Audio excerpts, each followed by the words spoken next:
October నెల 19, 20, 21 తేదీలు ప్రతి సాయంత్రం 6 గంటల నుండి 8:30 వరకు రాక్ చర్చ్ ఆఫ్ ఇండియా ఆరాధన మందిరంలో బుచ్చేనగర్ దగ్గర రాజమండ్రి పరిశుద్ధాత్మ తైలాభిషేక పండుగలను ఏర్పాటు చేయడం జరిగింది.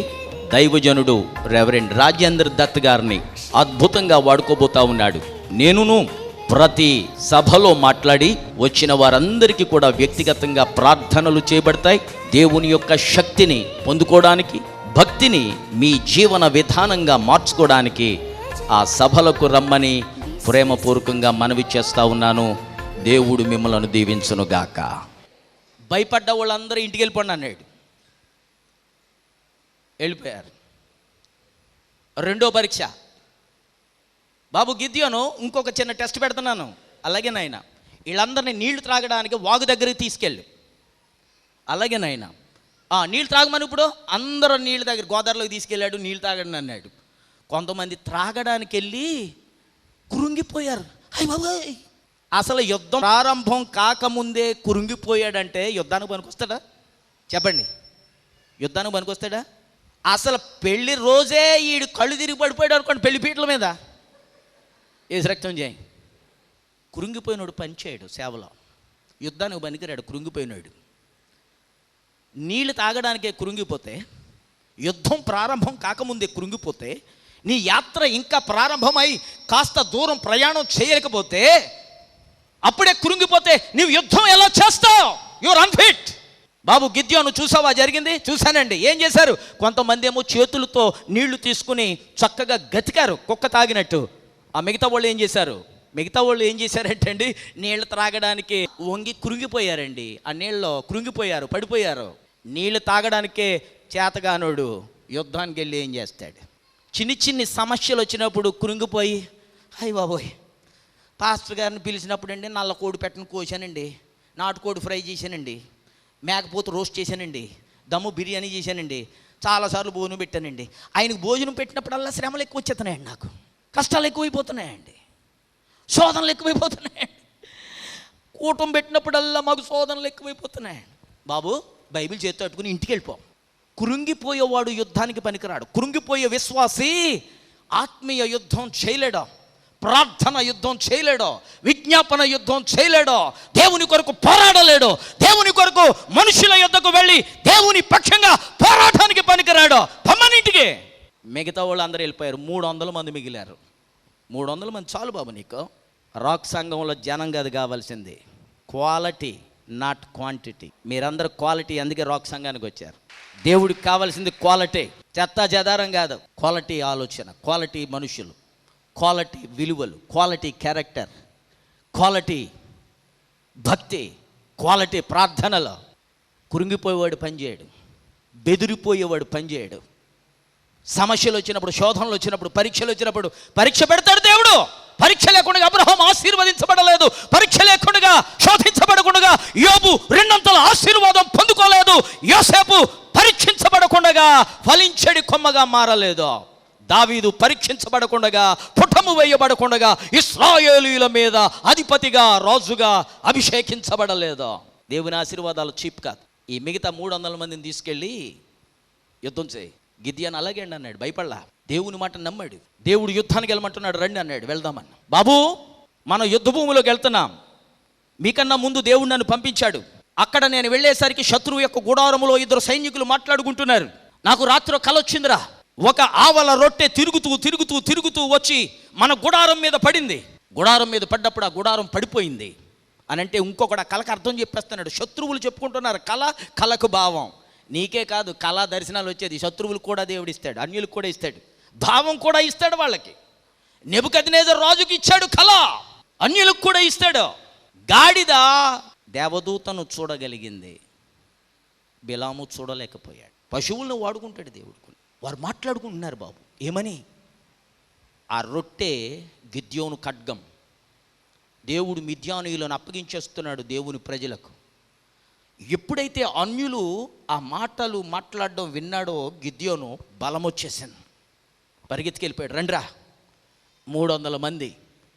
శత్రువులు చూస్తే ఇసుక రేణువులు అంటున్నారు. నీ దగ్గర ఉన్న కెపాసిటీ కొంచెం, నీ డబ్బు కొంచెం, నీ జ్ఞానము కొంచెం, నీ సామర్థ్యత కొంచెం, నీ బలము కొంచెం, నీ చదువు కొంచెం, నీ అనుభవము కొంచెం, నీ సంపద కొంచెం, నీకున్న పరిస్థితులు కొంచెం, సంకుచితమైన పరిస్థితులు, సంకుచితమైన గృహం, కొద్ది వనరులు, కొద్ది ఇల్లు, కొద్ది ఆశీర్వాదం, కొద్ది పిండి, కొద్ది నూనె, ఉన్నది కొంచెము నూనె, ఉన్నది కొంచెము పిండి, ఎందుకు ఇది అని అనడానికి లేదు. యేసయ్య మెచ్చుకున్న మనిషి 2 కాసులు ఇచ్చింది. ఏలియా అద్భుతం చేసిన విధవరాలు 1 అప్పం పట్టుకొచ్చింది ఏలియాకి. ఎలీషా దగ్గరికి వచ్చిన పేద విధవరాలు ఇంటిలో కొండలో కొంచెం నూనె, కొంచెం అభిషేకం, కొంచెం భక్తి, కొంచెం ప్రార్థన చాలు. ఆవగిందంత విశ్వాసం ఉంటే చాలు. 2 ఎడ్ల బండి అంత అక్కర్లా ఆశీర్వాదం. కోట్లు ఉండక్కర్లా నీ బ్యాంకులో, లక్షలు ఉండక్కర్లా నీ జేబులో, బంగారపు వడ్డానాలు ఉండక్కర్లా నీకో, కొంచెం చాలు. అరే బాబు పని, ఈ కొండలు పట్టుకోండి. పట్టుకున్నారు. కొండలో దివిటీలు పెడుతున్నాను, పెట్టారు. ఓ చేత్తో బోరలు పట్టుకోండి, పట్టుకున్నారు. యుద్ధానికి వెళ్ళేవాడు ఎవడైనా కర్రో, కత్తో, ఈటె, ఖడ్గం, ఏదో కనీసం దావీదు గారు పట్టుకెళ్ళినట్టు వడిసెలో ఏదైనా ఉండాలా? ఏమీ లేదు. ఒక చేతిలో మట్టి కుండ, ఆ కుండలో దివిటి. ఇందాక యేసయ్య దగ్గరకు వచ్చిన స్త్రీ చేతిలో ఆలబాస్టర్ బాక్స్, అత్తరు సీసా. అది పగలగొడితే అక్కడ సువాసన వెదజల్లింది యేసయ్య దగ్గర. అది పగిలే వరకు సువాసన వెదజల్లబడలేదు. నీ హృదయం పగిలే వరకు యేసయ్యకు నిజమైన ఆరాధన నీలో నుండి రాదు. ఇంకొక సంగతి, ఏమండి సార్ యుద్ధానికి వెళ్తున్నామండి, కొండలు ఏంటండి, కొండలో మళ్ళీ దీపాలు ఏంటండి, చేతుల బోర్లు ఏంటండి? ఇక్కడ అంటాడు, నేను ఏమి చేయుట మీరు చూస్తారో అలాగున చెయ్యండి. యుద్ధానికి వచ్చినాడు ఇష్టం వచ్చినట్టు చేయడానికి వీలు లేదు. యేసయ్య దగ్గరకు వచ్చినాడు సొంత ప్రణాళికలను వేసుకోవడానికి వీలు లేదు. ఆరాధన చేయడానికి వచ్చినాడు ఇష్ట ప్రకారం ఆరాధన చేయడానికి లేదు. ఆత్మ నియమము ఫాలో అవ్వాలి, ఆత్మ క్రమము ఫాలో అవ్వాలి, పరిశుద్ధాత్మ నడిపింపును ఫాలో అవ్వాలి. నేను రాజమండ్రి వచ్చిన కొత్తలో పెద్దోళ్ళు 2-3 కౌరు పెట్టారు, బాగా డబ్బున్న వాళ్ళు. లాజరస్ గారికి చెప్పండి, మేము ఆరాధనకు వస్తాం, దశంభాగాలు కూడా రాక్ సంఘానికి ఇస్తాం. అయితే నెలలో 1 వారం నాకు ప్రసంగం ఇవ్వాలి, మరొక వారం మా వాడికి ప్రసంగం ఇవ్వాలి. వాళ్ళు దశంభాగాల కోసం కక్కుర్తిపడి వాళ్ళకి ప్రసంగాలు ఇస్తే నేను ఇక్కడ కూర్చుని ఏం చేయాలా? చెక్కభజన చేయాలా? దేవుడు నన్ను ప్రకటించమని పంపించాడా, వాళ్ళు ప్రకటించమని పంపించాడా? అంత ప్రకటించాలని ఆశ ఉన్న వాళ్ళు సొంతంగా సంఘం పెట్టాలా? నేను పెట్టిన సంఘంలో ప్రకటన చేయడానికి రావడం ఎందుకు? వాడి కౌరు పెట్టాను, చాలా నమ్రతగా కౌరు పెట్టాను. ప్రభు నాకు ఇచ్చాడండి దర్శనం, నా సంఘంలో నేను వాక్యం ప్రకటించడం తప్ప మీరు ప్రకటించడానికి వీలు లేదండి, మీరు రావక్కర్లేదని చెప్పండి సార్, ఏమనుకోవద్దని చెప్పండి. కొంతమంది సేవకులను తయారు చేశాను, వాళ్ళకి ఇన్సూరెన్స్లు కట్టేవాడిని, వేలు ఇచ్చేవాడిని, లెక్కలుండే కాదు. సొంత ప్రణాళిక నెరవేర్చుకున్నారంటే మంచిది, వెళ్ళండి, యు ఆర్ ఫ్రీ. నా దగ్గర మీ బిల్డప్లు, మీ ప్రణాళికలు పనిచేయవు.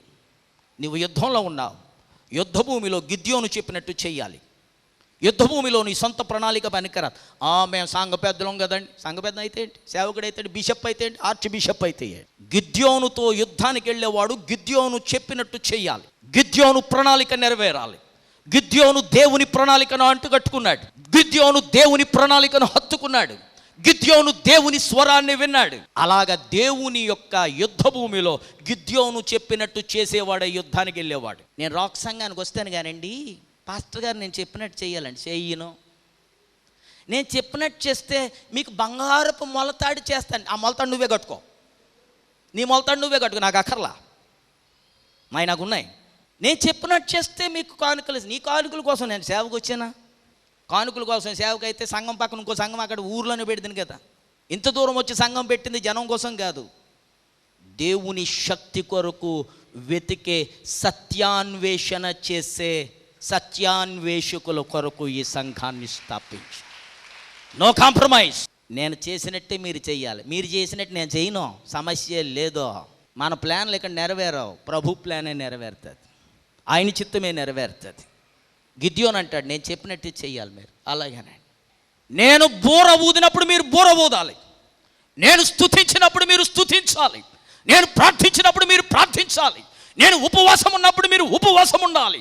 నేను యుద్ధానికి చెయ్యి పైకి లేపినప్పుడు మీరు యుద్ధానికి పైకి లేవాలి.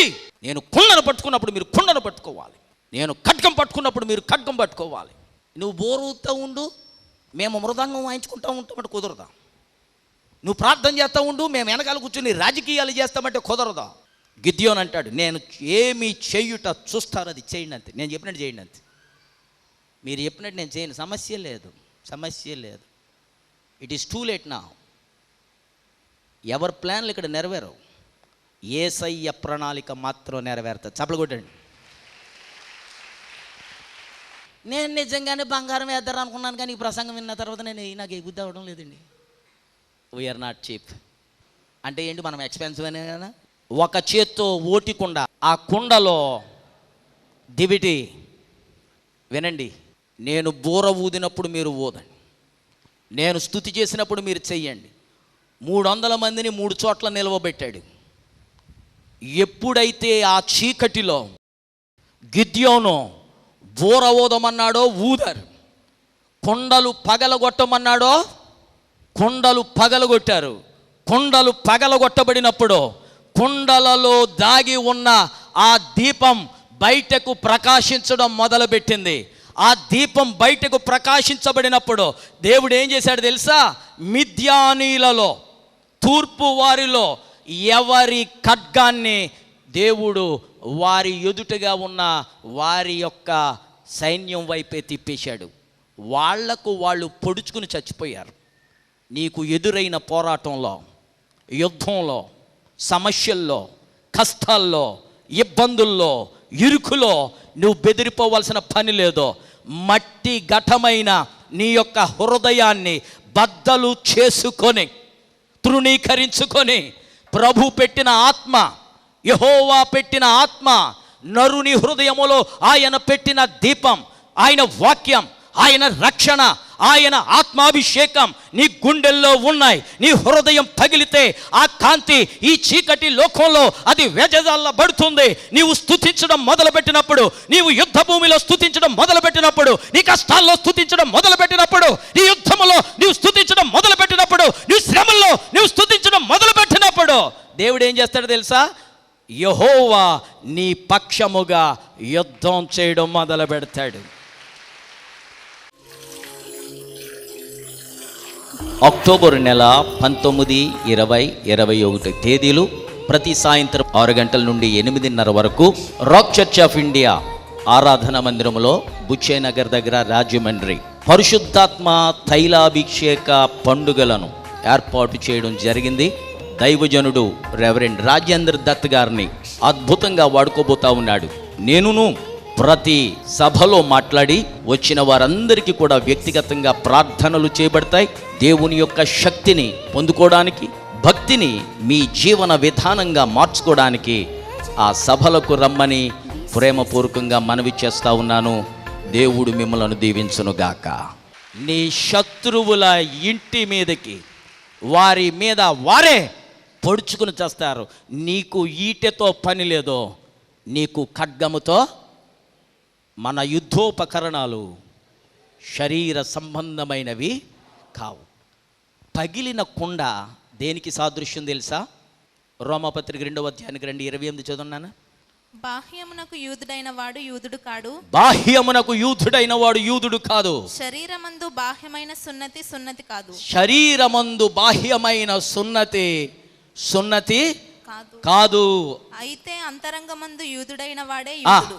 ఆగండి. ధర్మశాస్త్ర ప్రకారం శారీరక సున్నతి చాలా విలువైంది. అబ్రహామునే దేవుడు సున్నతి చేసుకోమన్నాడు. కానీ పరిశుద్ధాత్ముడు ఇక్కడ ఏమంటున్నాడు తెలుసా? అరే బాబు, పైకి యూదుడైన వాడు యూదుడు కాదు. The one who is a Jew in outside is not a real Jew. బాహ్యమునకు యూదుడైన వాడు, అవుట్వర్డ్ లుక్ కాదు, ఇన్వర్డ్, అంతరంగం. బాహ్యమునకు యూదుడు. నేను క్రైస్తవునండి, నా మెడలో సిలువ కనపడడం లేదండి, నాకు పెద్ద బైబిల్ ఉందండి, పెద్ద వచ్చండి, మా ఇంటి నిండా క్రిస్టియన్ క్యాలెండర్సేనండి, అన్ని వాక్యాలేనండి. బాహ్యమునకు యూదుడైన వాడు అంతరంగమందు యూదుడు కానక్కర్లా. బాహ్యమైన సున్నతి కాదు. ఇర్మియా 4వ అధ్యాయానికి జంప్ చేయండి, 3వ వచనం. యూదా వారికిని ఆ. యెరూషలేము అందరూ నివాసులకును చదవండి. యెహోవా ఇలాగు సెలవిచ్చుచున్నాడు. అందరూ. ముళ్ళ పొదలలో విత్తనములు చల్లక ముళ్ళ పొదలలో విత్తనములు చల్లక మీ బీడు పొలమును దున్నుడి. మీ బీడు భూములను బీడు పొలమును దున్నుడి.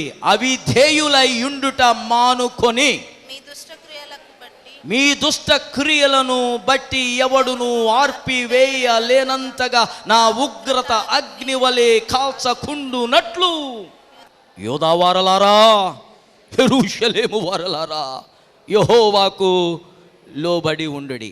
పైన అవిధేయులైన దగ్గర ఒకటి అనే సంఖ్య ఉందో చూచారు. అది ఫుట్ నోట్లో చూడండి ఏమని అర్థం ఉందో. ఏమని అర్థం ఉంది? మీ హృదయములకు మీ హృదయములకు ఛేదన సంస్కారము సంస్కారము చేసుకొనుడి. బాహ్యమైన సున్నతి కాదు, హృదయానికి సున్నతి, ఆత్మకు. బీడు భూమి దున్నబడని పొలం. దున్నబడకపోతే పంట చేతికి రాదు. నీ హృదయం పగలకపోతే ఆయన పెట్టిన దీపం లోకానికి కనబడదు. హృదయం పగలడం అంటే కష్టాల్లో, కన్నీటి సమస్యల్లో, ఇబ్బందుల్లో, ఇరుకుల్లో, ప్రమాదాల్లో క్రీస్తు ఆ పగిలిన స్థితిలో నుండి ఆ దీపం లోకంలో ప్రకాశిస్తూ ఉంటుంది. హల్లెలూయా. గిద్యోను కొండను పగలగొట్టండి అన్నప్పుడు వాళ్ళు పగలగొట్టారు. దీపాలు ప్రకాశించడం మొదలు పెడితే దేవుడు యుద్ధం చేయడం మొదలుపెట్టాడు. ఎవరి ఖడ్గం వారి ఎదుట ఉన్న వారి మీదకి తిప్పేశాడు. శత్రువు యొక్క సేనల మధ్య వారికి వారు పొడుచుకుని చచ్చిపోయారంతే. నీ సమస్యలు కొట్టుకుపోతాయి. నీ మీదికి దండెత్తుకుని వచ్చువారు వారిలో వారు పోరాడుకుని పుట్టగతులు లేకుండా పరారైపోతారు. ఎప్పుడో తెలుసా? నీవు పగిలిన హృదయం ప్రభువుకు అప్పగించినప్పుడు. ఇంకొక మాట చూపిస్తాను. కొలసే పత్రిక 2వ అధ్యాయానికి రండి. కొలసే పత్రిక 2వ అధ్యాయంలో ప్రభు ఒక మాట సెలవిస్తా ఉన్నాడు. 10వ వచనం నుంచి, మరియు ఆయన యందు మీరు సంపూర్ణులై ఉన్నారు. ఆయన సమస్త ప్రధానులకును అధికారులకును శిరస్సై ఉన్నాడు. మీరును క్రీస్తు సున్నతి యందు మీరు క్రీస్తు సున్నతి యందు శరీరేచ్ఛలతో కూడిన స్వభావమును విసర్జించి ఆయన యందు చేతులతో చేయబడిన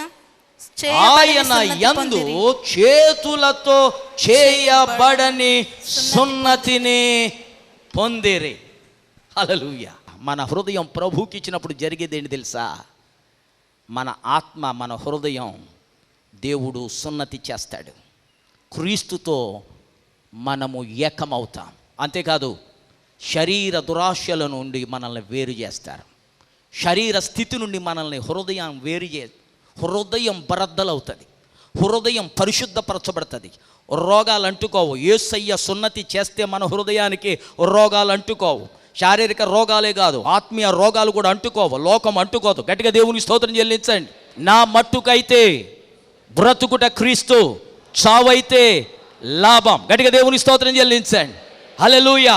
నా శరీర ఇచ్చలను, నా శరీర కోరికలను ఈ రోజు నుండి క్రీస్తులో నేను విసర్జించుచూ ఉన్నాను. ఇక జీవించున్నది నేను కాను, నా శరీరము సిలువ వేయబడుతుంది. నా కుండ, నా మట్టి ఘటము ఓటి కుండగా మారుతుంది. దావీదు వలె నేనును పగిలిన కుండనే. కుండ పగిలింది. గిద్యోను విజయం సాధించాడు. దేవుని ప్రజలు విజయం సాధించారు. నీ హృదయం పగిలితేనే కానీ దేవుని కార్యం జరగదు. నీ ఇంటిలో, నీ సంసారంలో, నీ ఇంటిలో, నీ ఒంటిలో, నీ యొక్క వ్యాపారంలో, నీ ఉద్యోగంలో, నీ సేవలో అద్భుతమైన ఫలితాలు కావాలంటే నిన్ను నీవు తృణీకరించుకొని నీవు సిలువనెత్తుకోవాలి. పాపమునకు సాధనాలుగా, దుర్నీతికి ఆయుధాలుగా ఉన్న ప్రతి విధమైన సైతానీయమైన శారీరక కార్యం చంపబడాలి. అనగా సున్నతి చేయబడాలి. క్రీస్తు ద్వారా జరిగే సున్నతి అది నీతికరమైనది, అది ఆత్మ సంబంధమైనది. క్రీస్తులో ప్రతివారు సంపూర్ణులే. గట్టిగా దేవుని స్తోత్రం చెల్లించండి. కొలసే పత్రిక 2వ అధ్యాయంలో ఒక చక్కటి మాట ఉంటుంది. ఏమనంటే, మీరు క్రీస్తునందు సంపూర్ణులై ఉన్నారు. 10వ వచనం, మరియు ఆయన యందు మీరును సంపూర్ణులై ఉన్నారు. సంపూర్ణులై. కొంతమంది అంటారు, నేను ఇంకాస్త పొడుగ్గుంటే ఎంత బాగుండు, నేను ఇంకా కాస్త బలంగా ఉంటే ఎంత బాగుండు, నేను ఇంకా కాస్త ఎర్రగా ఉంటే ఎంత బాగుండు, నేను ఇంకా కాస్త నాకు ఇంకా కాస్త జుట్టు ఉంటే ఎంత బాగుండు, నాకు బట్టతల లేకపోతే ఎంత బాగుండు, నేను ఇంకా కాస్త సన్నగా ఉంటే నేను మోడల్ అయిపోయేదాన్నే, ఇంకా కాస్త అలా. కొంతమందికి నా కాళ్ళు ఇలాగ ఉన్నాయి, నా చేతులు ఇలాగ ఉన్నాయి, నడుము ఇలాగ ఉంది, నా మెడ ఇలాగ ఉంది, ఇలా ఉన్నానా.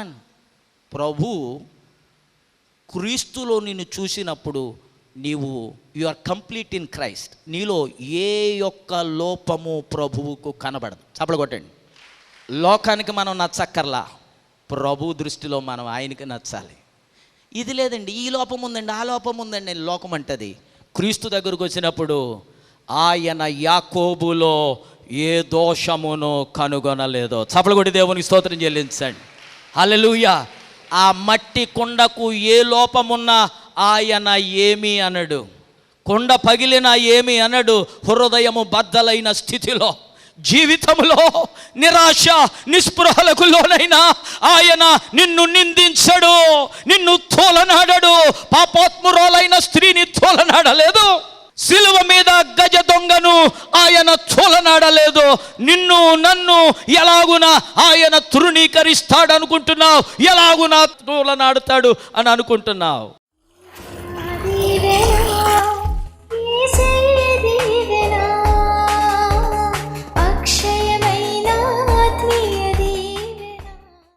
మా పరమ తండ్రి, నీ పాద సన్నిధికి మమ్మలను తీసుకుని వచ్చి నీ పరిశుద్ధమైన మందిరములో నీ పరిశుద్ధమైన జీవపు రొట్టెను మాకు విరిచావు.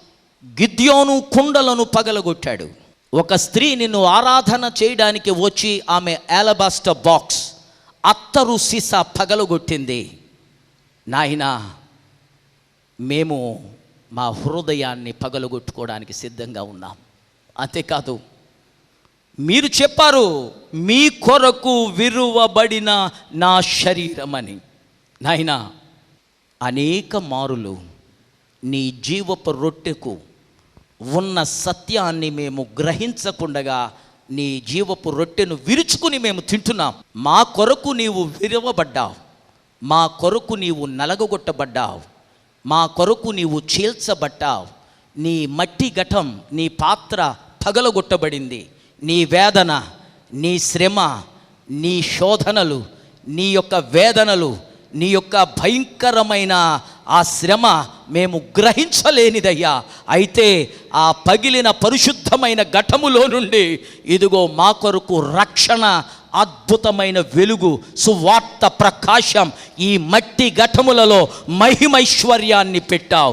గిద్యోను పాత్రలలో దీపమున్నట్టు ఈ మట్టి ఘటములలో నీ దీపాలను పెట్టి ఆ దీపముల ద్వారా ఈ లోకములో ఆత్మీయ పోరాటం నీ వెలుగులో మేము చేయడానికి మీరిచ్చుచున్న కృపకై స్తోత్రం. ప్రతి మట్టి ఘటములో నీ దీపాన్ని వెలిగించమని ప్రార్థిస్తున్నాను. మేము నిన్ను స్తుతిస్తూ ఉండగా మేము ఎదుర్కొంటున్న ప్రతి శోధన మేము జయించి నీలో ముందుకు సాగే భాగ్యం మాకు దయచేయండి. ఆశీర్వదించండి, నీ మహిమకు సాధనాలుగా వాడుకొనండి.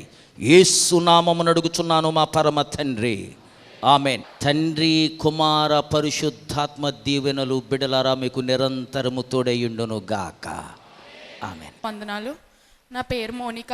నేను బీటెక్ 4th ఇయర్ చదువుతున్నాను. అయితే ప్లేస్మెంట్స్ వస్తున్నాయని చెప్పి నేను అయ్యగారి చేత 2 weeks బ్యాక్ ప్రేయర్ చేయించుకున్నాను. ఈ లోపు నాకు TCS క్యాంపస్ ఇంటర్వ్యూ వచ్చింది. అది నేషనల్ వైడ్ 10 lakhs మెంబర్స్కి కండక్ట్ చేస్తున్నామని వాళ్ళు నోటిఫికేషన్ ఇచ్చారు. నేను అయ్యగారి దగ్గరికి వచ్చి, అయ్యగారు పెడుతున్నాను, మీరు నా కోసం ప్రేయర్ చేయండి అని అడిగాను. అయ్యగారు ప్రేయర్ చేశారు. అయితే ఎగ్జామ్కి వెళ్ళాను, రాశాను.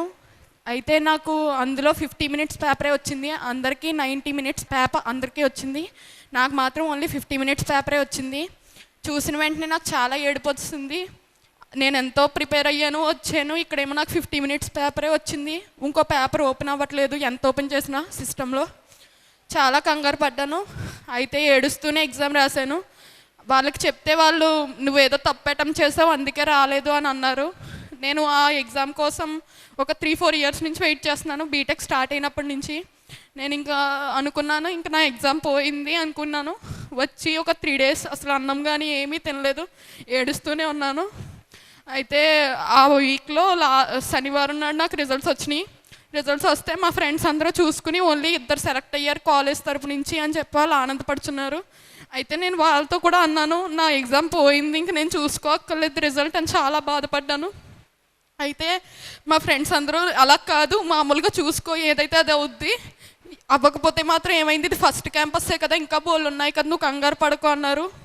అయితే సరే అని వాళ్ళే ఓపెన్ చేసి చూశారు. చూసేటప్పటికి నేను సెలెక్ట్ అయ్యాను. అసలు అనుకోని రీతిగా సెలెక్ట్ అయ్యాను.